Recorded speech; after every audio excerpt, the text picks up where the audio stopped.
ভোরবেলা মায়ের থেকে আলাদা হয়ে গিয়েছিল ছোট্ট বনবিড়ালের ছানা। সারাদিন ধরে পরিবেশ কর্মীদের চেষ্টার পর অবশেষে সন্ধ্যায় মায়ের কাছে ফিরল ছোট্ট ছানাটি। বাগনান বাঙ্গালপুর ভগবান সেবা সংঘের সদস্যরা ভোরবেলা দেখতে পান ক্লাবের সামনে একটা ছোট বিড়াল ছানা ঘুরছে এবং কুকুর তাকে তেড়ে আসছে।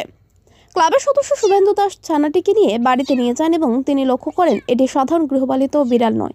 শুভেন্দু দাস যোগাযোগ করেন হাওড়া জেলা যৌথ পরিবেশ মঞ্চের সদস্য বন্যপ্রাণ সংরক্ষণকারী চিত্রক প্রামাণিক সঙ্গে। ছানাটিকে একটি নিরাপদ স্থানে রাখতে বলে কিছুক্ষণের মধ্যে চিত্রক প্রামাণিক, সুমন্ত দাস ও ইমন ধারা এলাকায় পৌঁছায় এবং ছানাটিকে মায়ের কাছে ফেরানোই ছিল তাদের প্রধান লক্ষ্য।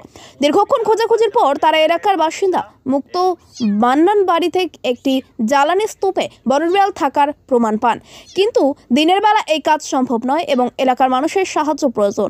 সন্ধ্যা নামার পর এলাকার মানুষ চুপচাপ ছিলেন এবং সবাই সহযোগিতা করেন। চিত্রক, সুমন্ত ও ইমন ছানাটিকে নিয়ে নির্দিষ্ট স্থানে রেখে দূর থেকে দীর্ঘক্ষণ অপেক্ষা করতে থাকে। ঘণ্টাখানেক পর অবশেষে মা বনবিড়াল আসে এবং ছানাটিকে নিয়ে আবার জঙ্গলে ফিরে যায়। এবছরের শুরুতে জানুয়ারি মাসেও হাওড়া জেলার যৌথ পরিবেশ মঞ্চের সদস্য চিত্রক, সুমন্ত, ইমন ও রঘুনাথ মায়ের থেকে আলাদা হয়ে যাওয়া দুটো বাঘরোল ছানাকেও প্রায় 6 ঘন্টার চেষ্টায় তাদের মায়ের কাছে পুনরায় ফিরিয়ে দেয়।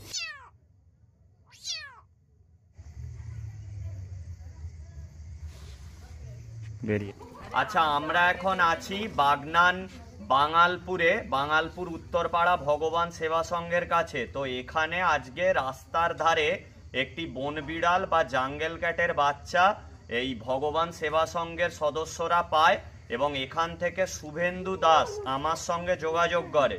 তো আমি এবং পরিবেশ কর্মী সুমন্ত দাস ও ইমন ধারা আমরা এখানে এসেছি। তো আমরা খোঁজ খবর নিয়ে জানতে পারি যে বনবিড়ালের ছানাটা ছিল মুক্ত মান্নার বাড়ির কাছে।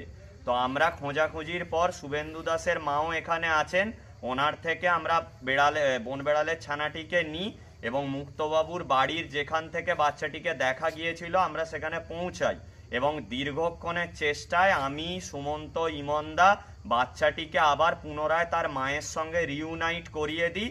এবং এটা সবসময় মনে রাখবেন যে অহেতুক কোনো বন্যপ্রাণীকে ধরে বন দপ্তরের হেফাজতে করবেন না। বন্যপ্রাণীরা নিজের এলাকায় থাকলে তবেই এলাকার পরিবেশ সুস্থ থাকবে। তাই আমাদের প্রথম টার্গেট ছিল যে একটি অবলা বাচ্চা বেড়াল তার মায়ের কাছে তাকে ফিরিয়ে দেওয়া এবং আমরা সেইটা চেষ্টা করতে পেরে আমরা সফল হয়েছি। আমি অনেক ধন্যবাদ জানাই মুক্তদা, শুভেন্দুদা এবং শুভেন্দুদার মা সহ এই গ্রামের ছোট ছোট বাচ্চা ও গ্রামবাসীদের যে তারা সচেতন নাগরিক হওয়ার পরিচয় দিয়েছে।